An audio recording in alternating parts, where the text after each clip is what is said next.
Di pondok pesantren, stop nguli. Semuanya bangunan pasrahkan kepada tukang. Orang yang pernah mondok tidak akan pernah mengatakan itu nguli. Ro'an itu bukan nguli, tapi tabarukan, ngalah berkah. Yaitu tetap saja kerja fisik. Memberi label tabarukan tidak serta-merta menghapus realitas sosialnya bahwa yang satu bekerja dan yang lain menikmati hasil.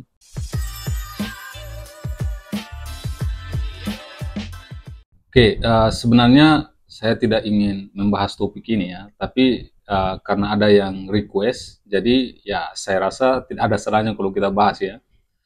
Tapi kita bahas dalam konteks pendidikan tentunya, bukan dalam konteks politik ataupun perdebatan agama. Karena saya juga seorang pendidik dan saya melihat persoalan ini lebih pada bagaimana budaya di pesantren itu bisa berdampak terhadap cara berpikir dan kemudian membentuk mentalitas santri di masa depan. Jadi hampir semua dari kita itu sudah tahu bahwa beberapa waktu yang lalu Trans7 itu menayangkan liputan yang menyinggung tradisi di beberapa pondok pesantren. Bukan semua pesantrennya, tapi memang ada beberapa pondok pesantren yang disoroti oleh pihak Trans7, terutama soal hubungan antara santri dan kiai yang dianggap terlalu berlebihan dan bahkan mendekati praktek feodalistik. Sekali lagi ini hanya terjadi di beberapa pesantren, sementara beberapa pesantren lainnya itu sama sekali tidak mempraktekkan budaya seperti ini. Beberapa video yang saya tonton di media sosial itu memperlihatkan bagaimana santri itu jalan jongkok ketika bertemu kiainya, kemudian mencium tangan secara berulang, menerima buah yang dilempar atau ditendang oleh kiai, bahkan ibu nyai membagikan roti dan santri itu berjalan jongkok untuk menerimanya. Nah, saya melihat Trans7 itu mengangkat isu ini untuk mengajak publik melihat bagaimana sebuah budaya yang sudah dianggap wajar bisa membentuk cara berpikir dan relasi kekuasaan dalam dunia pendidikan. Kalau kita lihat substansinya, tayangan Trans7 itu sebenarnya tidak sedang menyerang pesantren secara institusi. Meskipun ya memang harus kita akui bahwa ada narasi-narasi dari pihak Trans7 yang terkesan menyudutkan pihak pesantren. Tapi ya substansinya jelas bahwa memang ada semacam praktek feodalisme di situ. Dan itu fakta. Kalau saya lihat Trans7 itu sedang mengkritik budaya-budaya yang sudah tidak relevan lagi dengan dunia pendidikan modern saat ini, yang secara psikologis bisa berdampak buruk terhadap perkembangan kognitif anak. Kalau kita bicara soal pendidikan, baik pesantren maupun sekolah-sekolah formal, itu sebenarnya punya misi yang sama, yaitu bagaimana supaya kita bisa mendidik manusia agar mampu berpikir mandiri dan tentunya punya attitude yang baik. Nah, ketika dalam sebuah lembaga pendidikan, ada budaya yang menempatkan figur guru atau kiai di posisi yang terlalu tinggi secara simbolik, seperti harus jongkok, mencium tangan berkali-kali, atau misalnya berebut barang pemberian kiai, maka proses pembentukan kognitif anak itu bisa terganggu. Kenapa? Karena anak-anak kita itu akan tumbuh dengan pola pikir hierarkis, bahwa kebenaran itu selalu datang dari atas, dari orang yang dianggap suci atau berkuasa. Dan bagi saya, ini berbahaya dalam jangka panjang. Sayangnya, ketika hal ini dikritik, pembelaannya itu hampir selalu sama, bahwa mereka melakukannya dengan ikhlas dan senang hati. Padahal, keikhlasan semacam itu seringkali merupakan hasil dari proses normalisasi dan doktrinasi yang sudah berlangsung sejak dini. Sehingga sesuatu yang sebenarnya problematis justru tampak wajar di mata mereka. Nah, dalam pendidikan, ada istilah yang namanya authoritarian learning environment, yaitu lingkungan belajar yang terlalu berorientasi pada otoritas, bukan pada logika. Nah, dalam kondisi ini, siswa-siswa itu bisa kehilangan kemampuan untuk menilai sesuatu secara kritis. Karena sejak kecil, mereka diajarkan untuk patuh dulu, berpikir belakangan. Hal ini bukan berarti ya siswa-siswa kita tidak boleh menghormati gurunya ya, tapi antara menghormati dan mengkultuskan, itu dua hal yang sangat berbeda. Kalau budaya ini terus dipertahankan tanpa ada evaluasi, ya konsekuensinya cukup serius. Pertama, akan lahir generasi yang sulit berpikir kritis. Anak-anak kita itu akan terbiasa mengaitkan kebenaran dengan siapa yang bicara, bukan dengan apa yang dibicarakan. Akibatnya apa? argumen ilmiah itu akan kalah oleh otoritas sosial.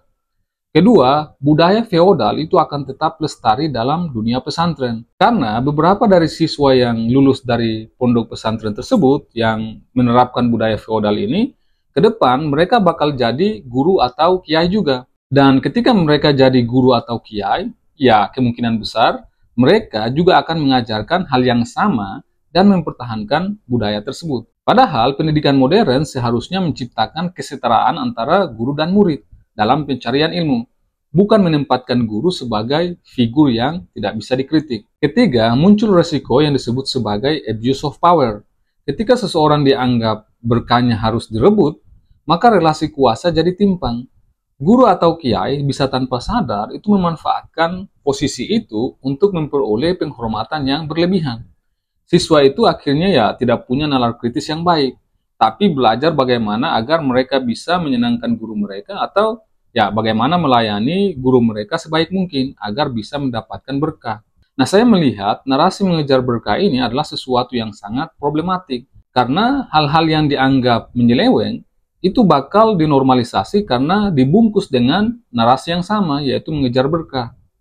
Keempat, masyarakat luas itu akan kehilangan kepercayaan pada dunia pesantren karena tayangan seperti di Trans 7 itu membuka tabir bahwa di balik kesalehan spiritual ada budaya yang tidak sehat jika dilihat dari kacamata pendidikan modern. Nah, selain video dari Trans 7, ada juga sebenarnya pernyataan Gus Miftah yang menurut saya itu sangat-sangat menarik untuk dibahas secara kritis. Beliau mengatakan sesuatu seperti ini.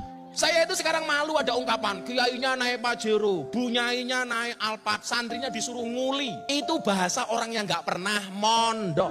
Kok sekarang ada bahasa ngeten, di pondok pesantren stop nguli, semuanya bangunan pasrahkan kepada tukang. Orang yang pernah mondok tidak akan pernah mengatakan itu nguli. Ro'an itu bukan nguli, tapi tabarukan, ngalap berkah. Itu bukan kewajiban dari kiai, tapi inisiatif dari santri. Jadi orang yang mengatakan kerja bakti di pondok itu nguli, saya pastikan orang itu tidak pernah mondok. Karena beda antara nguli dengan ro'an. Nguli itu kerja apa? Kerja, kalau ro'an itu tabarukan. Well, pernyataan Gus Miftah ini, kalau kita lihat dari perspektif pendidikan dan etika sosial, istilah tabarukan di sini digunakan untuk menormalisasi ketimpangan relasi sosial dan ekonomi. Ketika seseorang bekerja, entah membersihkan halaman, membangun rumah kiai, menimba air, atau misalnya membuang sampah di rumah kiai, ya itu tetap saja kerja fisik. Memberi label tabarukan tidak serta-merta menghapus realitas sosialnya bahwa yang satu bekerja dan yang lain menikmati hasil. Misalnya, ini misalnya ya, misalnya untuk dapat berkah dari sang kiai, para santri disuruh untuk melakukan pekerjaan seperti mencangkul, mengangkat batu bata untuk misalnya pembangunan pesantren, atau mungkin mencuci kendaraan kiai tanpa upah, dengan keyakinan bahwa itu cara untuk ngalap berkah. Padahal kerja yang seharusnya punya nilai ekonomi, dijustifikasi dengan nilai spiritual agar tampak mulia. Akibatnya apa? Hubungan yang seharusnya didasari kesetaraan berubah menjadi relasi patron-klien, di mana satu pihak diposisikan sebagai penerima karunia dan pihak lain sebagai sumber berkah. Masalahnya, kalau konsep seperti ini diterima mentah-mentah oleh anak-anak kita, maka mereka itu akan tumbuh tanpa kemampuan membedakan antara ibadah dan eksploitasi. Segala bentuk kerja keras dianggap suci selama dilakukan untuk figur yang dihormati, meskipun secara objektif itu sebenarnya tidak adil. Inilah yang berbahaya dari pendidikan yang terlalu mengandalkan simbol kesetiaan, bukan logika keadilan. Kita tentu saja tidak sedang merendahkan nilai pengabdiannya. Pengabdian itu sesuatu yang sangat penting. Tapi pengabdian tanpa kesadaran kritis itu bisa melahirkan budaya penindasan yang tidak kita sadari, bahkan dilegitimasi dengan bahasa agama. Di titik inilah seharusnya lembaga pesantren dan tokoh-tokoh publik misalnya seperti Gus Miftah itu punya peran yang sangat penting untuk menumbuhkan kesadaran reflektif, bukan justru membungkus struktur hierarki sosial dengan istilah-istilah spiritual yang tidak bisa kita pertanyakan. Kemudian Gus Miftah itu juga mengatakan hal yang cukup menggelitik seperti ini. Makanya orang-orang yang nggak pernah pondok nggak usah ngomentari pondok. Nah, pernyataan beliau yang mengatakan bahwa orang yang nggak pernah mondok nggak usah komentar, ya itu setara dengan pernyataan orang yang tidak pernah jadi anggota dewan tidak usah komentari DPR, atau orang yang tidak pernah kuliah di jurusan perfilman itu tidak usah mengomentari film yang dilihatnya. Padahal ya, kalau kita mau fair, dalam tradisi ilmiah maupun spiritual yang sehat, kritik dari luar itu sangat berharga. Orang luar itu bisa melihat sesuatu tanpa terikat pada romantisme, tanpa bias emosional, dan bisa jadi memberikan perspektif segar yang objektif.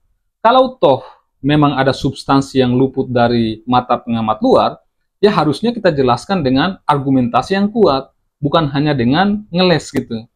Kalau pesantren ingin diakui sebagai lembaga pendidikan modern, maka semestinya ia juga siap menerima evaluasi publik, bukan malah membungkamnya dengan alasan tidak punya hak bicara. Karena begitu kritik dianggap dosa, maka kebenaran hanya boleh datang dari dalam lingkaran kekuasaan, dan disitulah pendidikan bakal berubah menjadi dogma. Lalu bagaimana dengan sudut pandang agama? Pertama, kita harus membedakan yang mana ajaran agama, yang mana penafsiran terhadap ajaran agama, dan yang mana kebiasaan ataupun praktek-praktek dalam kehidupan beragama. Sekarang tidak jarang kita melihat sejumlah oknum ulama, kiai, ataupun tokoh-tokoh agama lainnya yang menganggap dirinya itu adalah bagian dari simbol-simbol agama. Dan dengan demikian, mengkritik mereka itu sama saja dengan mengkritik agama. Mereka-mereka ini menanamkan doktrin pengkultusan tersebut kepada pengikutnya, kepada santri-santrinya, dan mereka akan menganggap itu sebagai sesuatu kebenaran. Nah, adakah dalilnya dalam agama untuk mengkultuskan kiai atau ulama?